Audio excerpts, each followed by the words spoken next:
Bonjour, c'est Gilles sur boursicoté.com. Voici l'analyse technique Forex et matières premières pour cette journée du vendredi 29 avril 2016.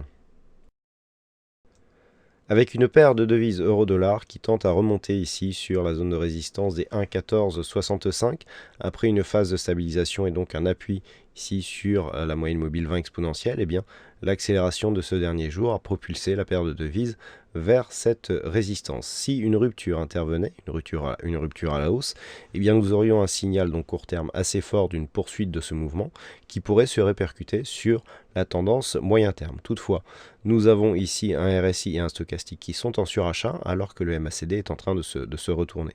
Une phase de consolidation est possible avec un objectif ici sur les 1.14. Une poursuite de ce mouvement, donc suite à une rupture des 1.1480, pourrait nous ouvrir des objectifs au-delà des 1.15.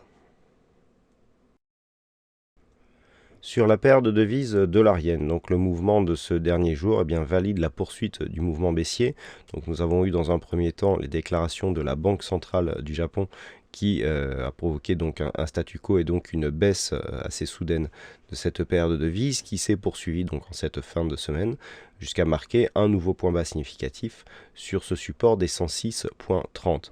La configuration est survendue avec ici un RSI et un stochastique qui sont en zone de survente. Par contre, ici, malgré un retournement du MACD, nous n'avons pas de rebond technique actuellement. Donc ce mouvement baissier qui fait suite au premier mouvement initial valide la poursuite de la dynamique baissière sur l'horizon court et l'horizon moyen terme. Nous avons toujours donc une succession de points hauts et points bas qui évolue d'une manière négative donc depuis la rupture ici des 116.10. Ce nouveau point bas valide donc cette continuité.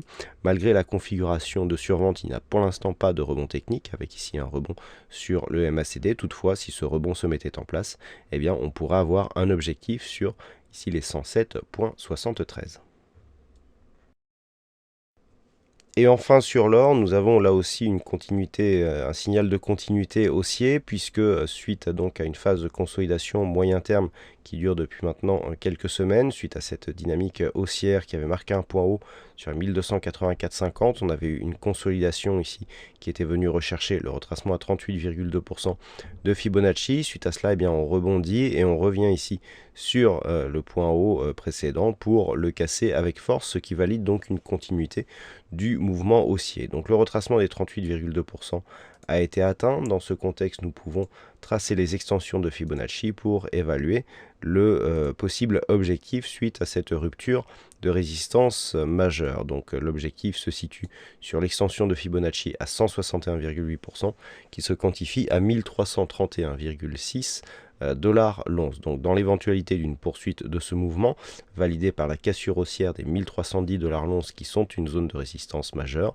l'objectif de cette cassure pourrait être défini comme ceci. Donc la tendance est validée à la hausse dans une optique moyen terme et court terme et devrait continuer ici sa course malgré un surachat relativement marqué sur le RSI, ici le stochastique. Nous avons un MACD qui est en train de se retourner. Pour l'instant, l'or ne donne aucun signe d'affaiblissement d'un point de vue chartiste. Toutefois, si une phase de retournement de consolidation court terme venait à se mettre en place, on pourrait viser entre 1280 et 1284,5 comme objectif. Voilà ce que nous pouvons dire sur cette analyse technique Forex et matières premières. Passez un bon week-end, bonne chance dans vos prochains trades. On se retrouve dès lundi prochain pour d'autres analyses techniques sur le site boursicoté.com.